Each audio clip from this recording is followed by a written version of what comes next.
चलिए, ढाक के तीन पात, एक और कहावत है, ढाक के तीन पात, ना नॉर्मल तेल होगा ना राधा नाचेगी। आप सोचेंगे आखिर हमको क्या हो गया, आज एक के बाद एक कहावतें क्यों बता रहे हैं। हम इसलिए इसको कर रहे हैं ताकि आपको पूरा मामला समझ में आए। पूरा मामला आप जानिए कि 25 मई को झीरम घाटी हत्याकांड, इसके 10 साल पूरे होने को हैं। 25 मई को झीरम श्रद्धांजलि दिवस मनाया जाएगा और इस पर आज मुख्यमंत्री भूपेश बघेल ने एक बड़ा बयान दिया, एक बड़ी बात की। सबसे पहले आपको यही बयान सुनवा रहे हैं।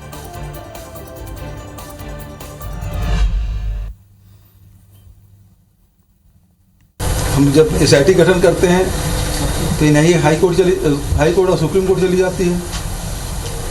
इसीलिए तो एसआईटी गठन कर रहे हैं। दे देना हमको एसआईटी, हम दे देंगे। तो ज्यादा काम करने की जरूरत नहीं है। 2-3 लोगों को पकड़ के उसे पूछताछ करने की जरूरत है।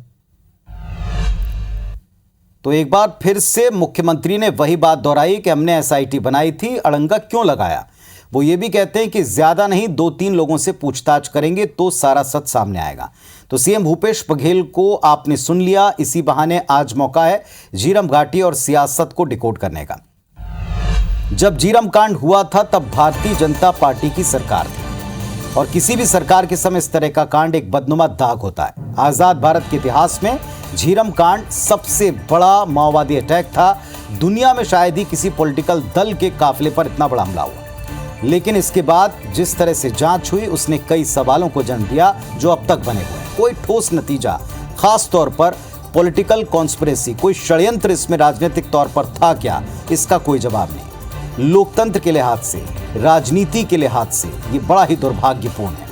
सबसे अहम बात यह कि जब ये घटना घटी तब केंद्र में यूपीए की सरकार थी, कांग्रेस जिसमें शामिल थी। एनआईए को जांच उन्होंने तब सौंपी थी क्योंकि एनआईए केंद्र के अधीन आती है। उसकी जांच आज भी जारी है।